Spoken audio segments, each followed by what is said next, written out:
Hello दोस्तों, video में आपका स्वागत है। मैं हूं राकेश कुमार और आप देख रहे हैं GIS NCERT। दोस्तों, आज हम हल करने वाले हैं कक्षा 8 के गणित विषय की प्रश्नावली 8.3 के कुछ क्वेश्चनों को, जो कि है क्वेश्चन नंबर 5 और क्वेश्चन नंबर 6।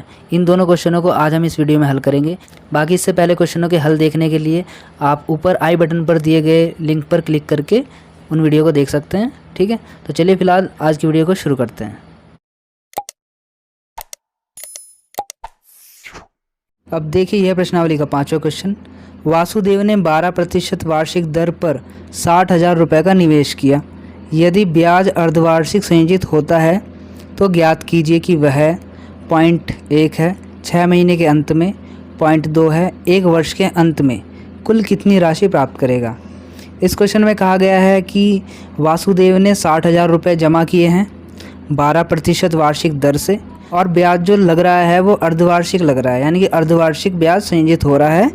ठीक है, और हमें बताना है कि 6 महीने के अंत में, अगर 6 महीने तक वो सिर्फ उस पैसे को निवेश करके रखता है तो 6 महीने के अंत में उसको कितना पैसा मिलेगा ब्याज सहित, और अगर 1 वर्ष के लिए उसको निवेश करके रखता है तो 1 वर्ष के बाद उसको कितना पैसा मिलेगा ब्याज सहित। ठीक है, तो चलिए इस क्वेश्चन का आंसर भी देखते हैं। ये देखिए, 5वें क्वेश्चन का आंसर है ये। जैसा कि क्वेश्चन में कहा गया है, मूलधन है इसमें 60,000 और रेट है 12%। फर्स्ट चीज़ इसमें बोली है निकालने के लिए 6 महीने के लिए, कि अगर हम इस राशि को 6 महीने के लिए जमा कराते हैं तो इस रेट से हमें कितना इस पर इंटरेस्ट मिलेगा, या टोटल अमाउंट कितनी हमें मिलेगी 60,000 के बदले 6 महीने के बाद। ठीक है, तो इसको हम इस तरीके से सॉल्व करेंगे।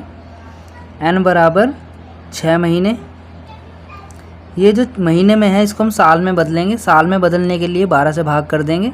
अब ये वर्ष में बदल गया है, इसको डिवाइड करेंगे 6 × 6 6 दूनी 12। इसे हम 1/2 वर्ष भी कह सकते हैं अब। ठीक है, आधा वर्ष भी कह सकते हैं।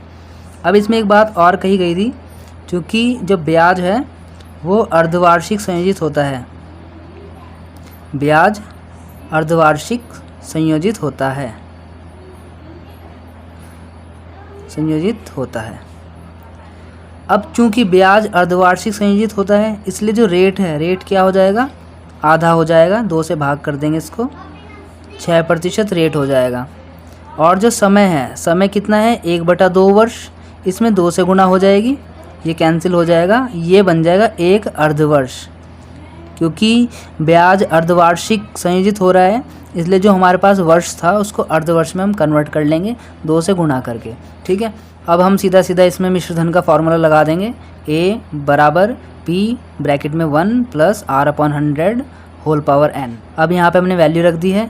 p की वैल्यू रख दी 60,000, ब्रैकेट में 1 ऐसे रहा, r की वैल्यू 6 रख दी है, और नीचे 100 ऐसे रहा, n की वैल्यू 1 रख दी है, जैसा कि हमने यहाँ पे भी निकाला था ये। ठीक है, अब इसको सॉल्व कर देंगे। 60,000 तो देखो ऐसे रहेगा, ब्रैकेट 1 भी ऐसे रहेगा, इनको डिवाइड कर लेंगे, 2 × 6 और 2 से इसको डिवाइड करेंगे आएगा 50, 3/50 हो जाएगा। यहाँ पे होल पावर यहाँ पे ऐसे लिख देना है। इनको सॉल्व करेंगे हम, 60,000 ऐसे रहेगा, इनको जब हम जोड़ेंगे एलसीएम ले लेंगे तो ये हो जाएगा 53/50। किसी की भी होल पावर करेंगे तो ऐसे कैसे रह जाएगा, तो होल पावर अगर आप यहाँ पे 1 करते भी हो तो भी आंसर यही आना है, तो अब आप उसको छोड़ सकते हो। ठीक है, और इनको अब डिवाइड कर लेंगे हम, 0 से 0 कैंसिल हो गया, 5 से इसको डिवाइड कर देंगे 12 आएगा, और ये 2 0 ऐसे रहेगी। फिर यहाँ पे बच गया 1200 और गुणा 53। ठीक है, इनकी आपस में अब आप गुणा कर लीजिए। गुणा करने पे जो आंसर आएगा वो आएगा 63,600 रुपये, यानी कि 6 महीने बाद 60,000 के कितने मिलेंगे, 63,600 रुपये। ठीक है, जब ब्याज अर्धवार्षिक संयोजित होता है तब 6 महीने बाद। ठीक है, अब जो इसमें सेकंड पॉइंट दिया गया है, इसमें कहा है कि n बराबर 1 वर्ष के लिए। अब हम 1 साल के लिए देखेंगे कि 1 साल बाद कितनी राशि प्राप्त होगी। ठीक है, ये तो 6 महीने में तो इतना हो जाएगा 60,000 का ब्याज लगने के बाद। अब हम देखेंगे 1 साल बाद कितना होगा, तो इसमें भी हमें अमाउंट निकालनी है। अब इसमें पहले एक बात लिख देंगे, चूँकि ब्याज अर्धवार्षिक संयोजित होता है,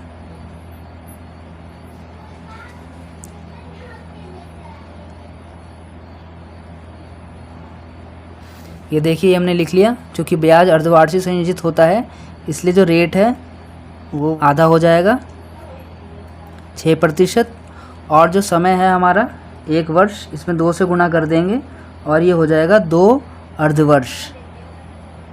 ठीक है, 2 अर्धवर्ष हमारा समय हो गया। अब फिर से हमें ए का फॉर्मूला लगा देना है, इसमें हमें वैल्यू रख देनी है। फिर फॉर्मूला लगा देते हैं पहले। अब इसमें वैल्यू रख देंगे 60,000 प्लस यहाँ पे 6 रहेगा, 100 यहाँ पे 2 हो जाएगा इस बार। ठीक है, यहाँ पे इस बार 2 लिखना है। इनको सॉल्व करने के बाद इस प्रकार से आ जाएगा जैसा हमने यहाँ पे किया था बिल्कुल। फिर ऐसे रह जाएगा 60,000, इनको सॉल्व करेंगे तो आएगा 53/50 होल पावर में 2 ऐसे रह जाएगा। फिर इनको सॉल्व करेंगे, इस बार होल पावर खोलेंगे तो इस तरीके से आ जाएगा। ठीक है, अब इनको सॉल्व करना है यहाँ पर हमें, तो यहाँ पे 0 से 0 ये 2 0 कैंसिल हो जाएंगी। ठीक, इस 5 से इसको डिवाइड करोगे आप, ये आ गया यहाँ पे 120। फिर इस 5 से इसको डिवाइड करोगे, 5 दूनी 10 और 5 चौक 20, तो ये आ गया यहाँ पे 24 गुणा 53 और ये 53। इनकी सबकी आपस में गुणा कर लोगे तो आएगा 67,416 रुपये। तो ये आंसर निकल गया। 60,000 रुपये को अगर 6 महीने के लिए जमा करते हैं हम, 6 महीने बाद जो हमें सारा मिश्र धन मिलेगा या कुल अमाउंट जो मिलेगा 60,000 का, वो मिलेगा 63,600 रुपये। और 1 साल तक उसे जमा करके रखते हो चक्रवर्ती ब्याज पर, और जबकि ब्याज अर्धवार्षिक संयोजित होता है तब इतना अमाउंट मिलेगा। तो ये 2 चीज़ें हमें बतानी थी। ठीक है, तो इस प्रकार से क्वेश्चन होना था। अब देखते हैं इसका अगला क्वेश्चन। ये देखिए, यह है प्रश्नावली का 6ठा क्वेश्चन। आरिफ ने एक बैंक से 80,000 रुपये का कर्ज लिया। यदि ब्याज की दर 10% वार्षिक है तो 1/2 वर्ष यानी कि 1.5 साल पश्चात उसके द्वारा भुगतान की जाने वाली राशियों में अंतर ज्ञात कीजिए। यदि ब्याज पॉइंट फर्स्ट है वार्षिक संयोजित होता है, पॉइंट सेकंड है अर्धवार्षिक संयोजित होता है। देखिए, इस क्वेश्चन में कहा गया है कि आरिफ ने एक बैंक से कर्ज लिया है 80,000 रुपये का 10% दर से 1.5 वर्ष के लिए। हमें बताना है कि जो वो राशि भुगतान करेगा, जो कुल राशि भुगतान करेगा, उनमें अंतर बताना है। अगर ब्याज वार्षिक संयोजित होता है और ब्याज अर्धवार्षिक संयोजित होता है तो दोनों ही केस में उसको कुछ राशि देनी पड़ेगी।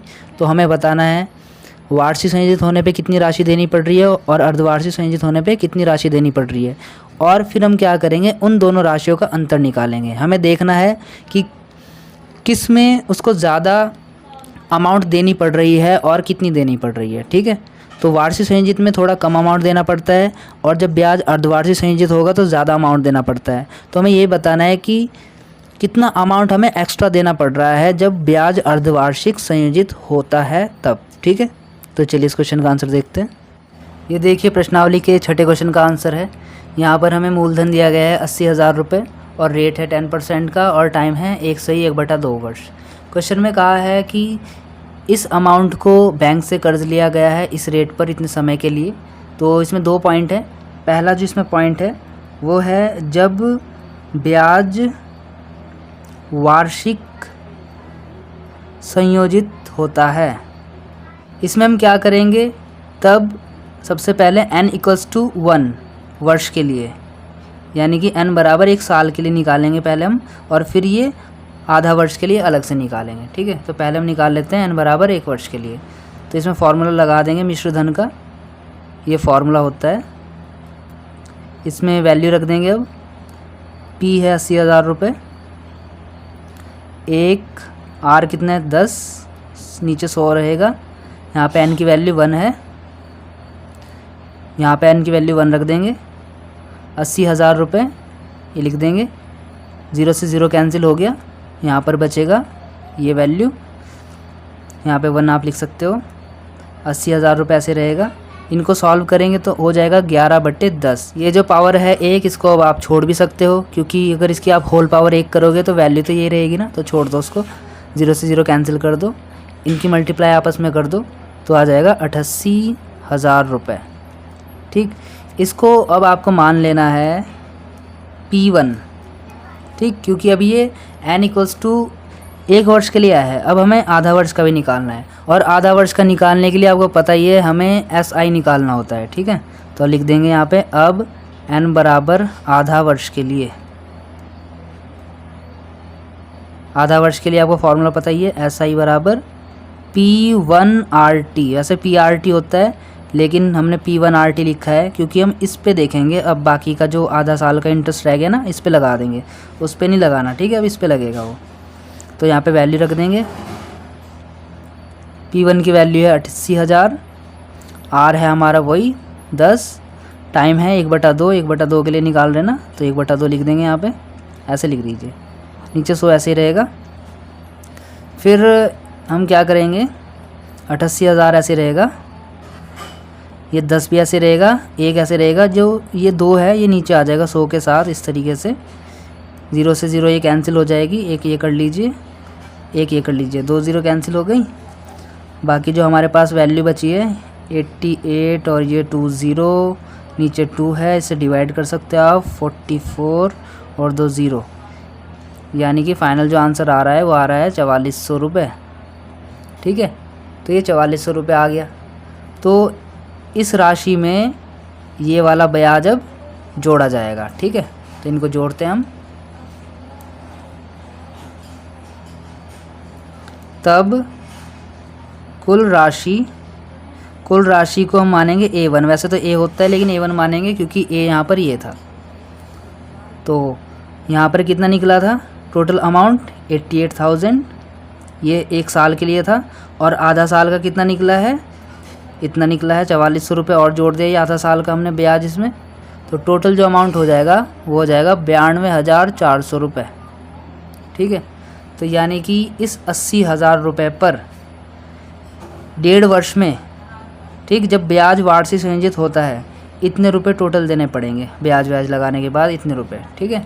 एक तो ये हो गया। अब हम देखेंगे सेकंड पॉइंट इसका। अब देखिए ये है इसका सेकंड पॉइंट। इसमें कहा है जब ब्याज अर्धवार्षिक संयोजित होता है, ठीक है, जब ब्याज अर्धवार्षिक संयोजित होता है। तो इसमें भी यही काम करना है, हमें अमाउंट ही निकालनी है। 1.5 साल की अगर ब्याज अर्धवार्षिक संयोजित हो रहा है तो इस बार अर्धवार्षिक का देख के निकालना है। जब ब्याज अर्धवार्षिक संयोजित होता है तब जो रेट है वो क्या हो जाता है, आधा हो जाता है, 2 से इसको डिवाइड कर देते हैं तो रेट चेंज हो गया। ऐसे जो टाइम है, टाइम हमारे पास कितना था, इतना वर्ष, ठीक है। टाइम में 2 से गुणा करते हैं, ठीक, ताकि वो अर्धवर्ष बन जाए। अब 2 से गुणा करा हमने, देखो 2 एकम 2 और 1 3, 3/2 गुणा 2, ये कैंसिल हो गया, बच गया 3, तो 3 अर्धवर्ष हो गया अब, ठीक है। अब हम फिर से वही अमाउंट निकाल देंगे। इस बार इसको A2 बोल रहे हैं हम क्योंकि हमने पहले A1 निकाला है। फार्मूला वही रहेगा इसमें भी, ठीक है। ये N हो गया। P वही है आपका 80,000 रुपये। 1 प्लस R की वैल्यू इस बार आपको 5% लिखनी है, बटे 100। N है यहाँ पर इस बार 3 अर्धवर्ष। 80,000 रुपये ऐसे ही रहेगा, ये 1 ऐसे रहेगा। इनको डिवाइड कर लेंगे हम, यहाँ पे आएगा 1/20। इसको सॉल्व कर लेंगे और तो यहाँ पे हो जाएगा 21/20, ये होल पावर है 3। इसको सॉल्व कर लो और ये हो जाएगा 21/20 गुणा 21/20 गुणा 21/20। तीनों ज़ीरो ये कैंसिल हो जाएंगी इन तीनों ज़ीरो से, फिर ये रह जाएगी वैल्यू हमारे पास, वो लिख लेंगे जो वैल्यू रह गई है। इनकी गुणा कर लेंगे, 2 दूनी 4 दूनी 8, और इसको डिवाइड कर दो, 8 धाम 80। जो वैल्यूज़ बचेंगी वो ऐसे लिख लेंगे। इनकी सब की मल्टीप्लाई कर लेंगे अब हम आपस में। इनकी मल्टीप्लाई करके आएगा 92,610 रुपये, ठीक है। तो ये आ गया। अब जो हमने जब ब्याज वार्षिक संयोजित हो रहा था तब तो टोटल अमाउंट इतना हमें चुकाना पड़ रहा था, ठीक। अब जब ब्याज अर्धवार्षिक संयोजित हो रहा है तब हमें अमाउंट इतना चुकाना पड़ रहा है, ठीक। यानी कि अब हमें ज़्यादा अमाउंट चुकाना पड़ रहा है, 92,610 रुपये, और पहले 92,400 रुपये चुकाना पड़ रहा था। यानी कि अब ज़्यादा चुकाना पड़ रहा है। तो हमें यही तो बताना है कि कितना ज़्यादा चुका रहे हैं अब हम सेकंड वाले पॉइंट में, जब ब्याज अर्धवार्षिक संयोजित होता है तब। तो इसके लिए हम क्या करेंगे, राशियों में अंतर निकालेंगे। तो आप एक लाइन और लिखोगे, राशियों में अंतर। हमें देखना है ना कितना अंतर आ रहा है, कितना एक्स्ट्रा जा रहा है। तो राशियों में अंतर आप कैसे निकालोगे, जो अभी हमारा निकला है 92,610 में से घटा दोगे जो पहले निकला था 92,400, तो कुल मिला के 210 रुपये का अंतर आ रहा है। इतने रुपए एक्स्ट्रा जाएंगे आपके अगर आप अर्धवार्षिक संयोजित ब्याज पर उस पैसे को लेते हो तो, ठीक है। तो इस तरीके से करना है। ये हो गया इसका आंसर। तो दोस्तों आज की वीडियो में बस इतना ही, बाकी के जो क्वेश्चन रह गए हैं उसको करेंगे हम अगली वीडियो में। तब तक के लिए आप इस वीडियो को देखिए, बताइए वीडियो आपको कैसी लगी। अच्छी लगे तो वीडियो को लाइक कर देना, अपने दोस्तों में शेयर करना, कमेंट करके बताना आपको वीडियो कैसी लगी। और अगर आप इस चैनल पर नए हो तो चैनल को सब्सक्राइब करना मत भूलना, क्योंकि मैं आगे और भी आप सभी के लिए ऐसी एजुकेशनल वीडियो लेकर के आता रहूँगा। तो मिलते हैं आपसे अगली वीडियो में, तब तक के लिए bye, take care, thanks for watching.